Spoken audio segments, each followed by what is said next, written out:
안녕하세요. 아이와 소통하는 공부법, 칭찬 공부법 전문가 황윤입니다. 오늘은요, 제가 쓴 책 엄마의 말투가 아이를 바꾼다. 여러분 이 책 기억하시지요? 여기에 32쪽에서 37쪽의 내용을 준비했어요. 오늘 강의하기에 앞서서 먼저 우리 지난번에 그 12번째 강의를 복습해 볼 건데요. 엄마는 선생님이 아니다 라는 주제였지요. 우리 한번 표를 다시 한번 볼까요? 여러분 이 표를 잘 기억해 주시면 좋겠어요. 엄마 아빠, 아이를 공부시키는 데 있어서 엄마 아빠의 역할과 선생님의 역할이 다르다라는 것만 우리가 알아도요, 아이를 공부시키는 일이 훨씬 수월해지고, 그리고 우리 아이들도 효율적으로 공부할 수 있어요.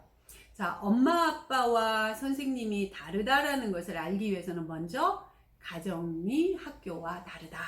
저를 따라해 보세요. 가정은 학교가 아니다. 가정은 학교가 아니다. 가정은 학교가 아니다. 가정은 학교가 아니다. 예. 여러분 정말 기억해 주시면 좋겠어요. 가정은 학교가 아니거든요. 어떻게 다른가? 학교는 규율과 강제성을 가지고 공부를 체계적으로 가르치는 것. 그러니까 공부를 가르치는 곳이 학교가 하는 주된 일이라면, 가정은 뭐 하냐면 학교에 가서 공부할 수 있는 힘, 에너지를 충전해 주는 곳. 이것을 더 쉬운 표현으로 하면 밥 먹는 곳, 쉬는 곳이라는 뜻이에요. 그러면 우리 아이가 학교에 가서 선생님으로부터 공부를 배워서 집에 와서 뭐 해요? 또 이어서 아이가 익히는 공부를 해야 되잖아요. 그러면 이어서 익히는 공부를 하려면 뭐가 필요하냐? 배고프니까 밥 먹어야 되고 쉬어야 한단 말이에요. 그러니까 요 두 가지만 해주면 아이는 공부할 수 있어요. 그런데 우리가 어느 순간부터 공부를 마치 학교처럼 규율과 강제성을 가지고 부모가 뭔가 체계적으로 아이를 가르치려고 해요. 그렇기 때문에 우리 아이들이 학교에서도 긴장하고 집에 와서도 긴장해야 되니까 긴장을 연속해서 하면 이어서 공부할 수 없어요. 자, 여러분도요, 직장에서 일하고 퇴근해서 집으로 돌아올 때 어떻게 하세요? 아, 빨리 집에 가서 맛있는 거 먹고 쉬어야지. 그러잖아요. 우리 아이들도 그래요. 아, 빨리 집에 가서 엄마가 주는 맛있는 거 먹고 쉬어야지. 이거 먹고 쉬는 것이 먼저라는 거예요. 자, 그러면 엄마와 아빠는 그럼 뭐 해줘야 되는가? 밥 먹는 곳이니까 돈을 벌어서 삼시세끼 밥을 챙겨주는 분. 이 세상에 내 아이를 10년, 20년, 30년 삼시세끼를 무료로 챙겨주는 분은 부모밖에 없다. 여러분 지금 고생해서 돈 버는 것도 뭐예요? 우리 밥벌이 한다 이런 표현 쓰잖아요. 저는 맞는 말이라고 생각해요. 부모가 우리 아이를 삼시세끼 밥을 잘 챙겨주고 계시면 여러분은 이미 훌륭한 부모님이세요. 내가 못 챙겨주면 밥 먹을 수 있도록 돈을 챙겨주거나, 또는 집을 떠나서 공부하는 아이를 위해서는 어떻게 해요? 밥값을 보내주잖아요. 여러분은 너무너무 훌륭하고 아이를 이미 잘 키우고 계신 거예요. 여러분이 저에게 이런 강의를 듣는 목적은 여러분이 뭔가 부모로서 부족해서가 아니라 우리 아이를 좀 더 쉽게, 우리 아이가 공부를 힘들지 않게 할 수 있도록 도와주기 위해서, 그래서 그냥 공부시키는 기술을 배우려고 제 강의를 듣는 것이지, 여러분이 부모로서 뭔가 부족해서 강의를 듣는 것은 아니에요. 자, 그렇다면 선생님은 뭐예요? 가르치는 사람. 그러니까 선생님이 아무리 훌륭하고 사랑이 많아도 아이를 부모처럼 밥 챙겨주지는 않는다. 왜? 역할이 다르니까. 그래서 선생님은 교과목을 가르치고 틀린 곳을 찾아서 알려주고 고쳐주고 바꿔주는 분이라면, 부모는 내 아이의 부족함을 누구보다 잘 아니까 그 부족한 부분을 부모가 도와주어서 할 수 있도록 챙겨주는 분. 이렇게 다르다라는 거. 많은 분들이 이렇게 말해요. 세상이 살기 힘들고 각박하고 또 험한데 가정에서 엄한 교육을 받아야 밖에 나가서 이겨내지 않느냐 라고 말하는 분들이 참 많은데, 저는 100% 반대하고 싶어요. 바깥이 험하고 힘들기 때문에 가정에서는 쉴 수 있어야 되고, 가정에서는 격려받아야 되고, 가정에서는 위로받아야 되고, 그래서 가정은 너그러워야 한다라고 생각해요. 우리 아이들이요, 공부를 안 하거나 공부를 못하는 이유는 다른 데 있지 않아요. 쉬지 못해서 그래요. 맘 편히 쉬게 부모가 안 도와준단 말이에요. 밥 먹는 것은 도와주는데 아이를 편하게 쉬게는 안 만들어주거든요. 그래서 학교에서도 긴장하고 집에 와서도 긴장하기 때문에 그래요. 아, 정말 밥만 챙겨주면 되나요?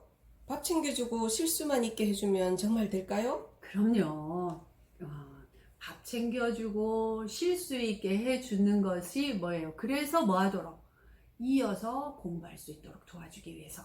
그러니까 부모는 선생님처럼 교과목을 가르치는 분이 아니란 말이에요. 그래서 선생님은 교과목에 대한 전문적인 지식이 필요하지만 부모는 극단적으로 초등학교만 나와도요, 아이를 공부시키는 데는 아무 문제가 안 돼요. 왜? 부모는 맛있는 밥 먹이고 쉬게 해서 공부할 수 있도록 돕는 역할이라서 그래요.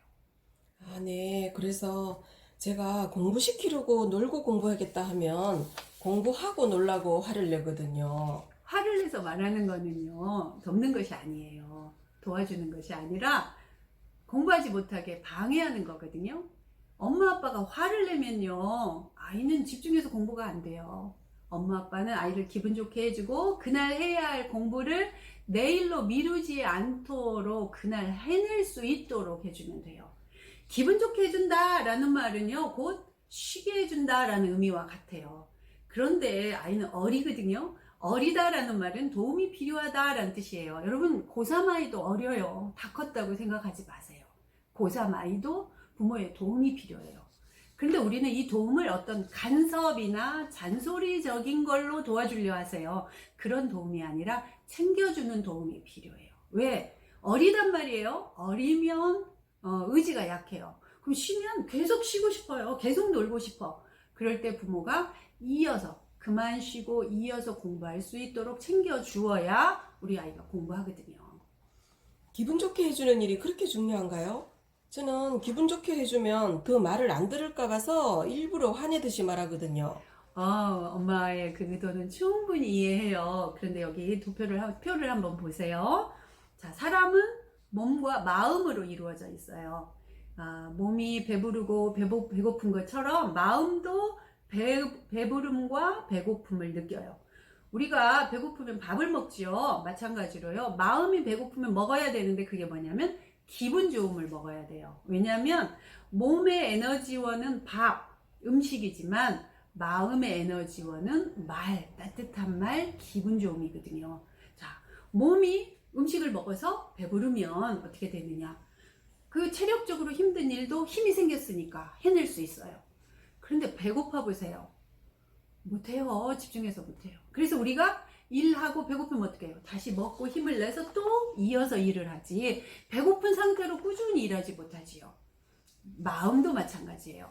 우리 아이들이 마음이 배부르면 공부할 의욕이 생겨요.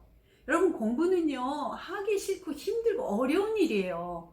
그렇기 때문에 배불러야 할 수 있어요. 그런데 마음이 배고프면 그냥도 하기 싫은데 배고프기까지 해. 그러면 할 의욕이 없어. 불가능해져요.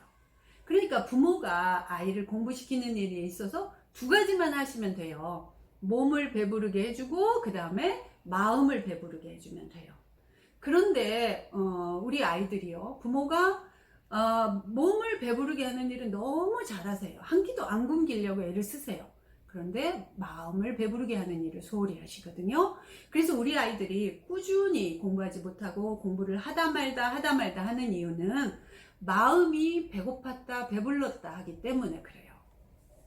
아, 그래서 기분 좋게 해주라는 뜻이네요. 그럼 기분 좋음도 음식처럼 요리해서 만들 수 있나요? 그럼요. 음식을 만들려면 식재료가 필요하지요. 기분 좋음을 만들 때도 재료가 필요해요. 밥의 원재료가 쌀이듯이. 기분 좋음의 원재료는 말이겠네요. 네, 맞아요. 정확해요. 말을 음식처럼 잘 요리하면 기분 좋음이 만들어져요. 말은 에너지거든요. 그 가수 김종서 씨가 3단 고음 창법으로 유리컵을 깬 적이 있지요. 소리, 말이 에너지이기 때문이에요.